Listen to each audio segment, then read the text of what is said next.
Sky wave water and amusement park Kakkadampoyil Valamthode Malappuram. Karuvarakundu Kerala എസ്റ്റേറ്റിൽ വീണ്ടും കടുവയുടെ സാന്നിധ്യം. ടാപ്പിംഗ് തൊഴിലാളികളാണ് ഇന്ന് പുലർച്ചെ കടുവയെ കണ്ടത്. നിലമ്പൂർ സൗത്ത് RRT വിഭാഗവും കരുവാരക്കുണ്ട് വനം സ്റ്റേഷനിലെ വനപാലകരും സ്ഥലത്തെത്തി പരിശോധന നടത്തിയെങ്കിലും കടുവയുടെ കാൽപ്പാടുകൾ കണ്ടെത്താനായില്ല. കരുവാരക്കുണ്ട് കേരള എസ്റ്റേറ്റിലെ C ബ്ലോക്കിലാണ് വീണ്ടും കടുവ എത്തിയത്.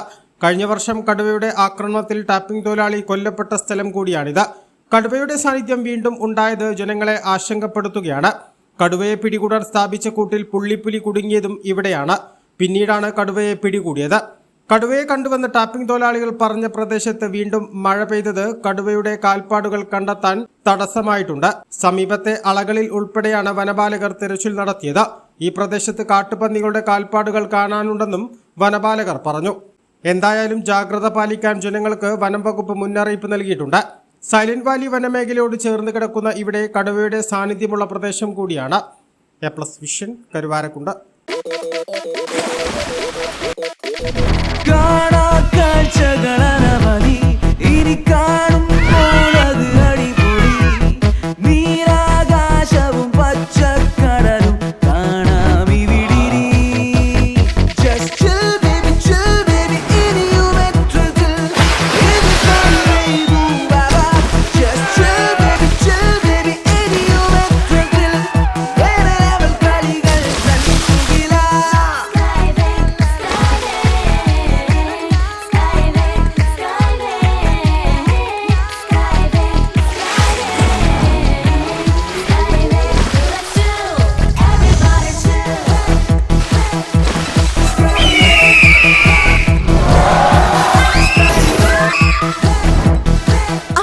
ആഘോഷം, അളവില്ലാത്ത ആനന്ദം.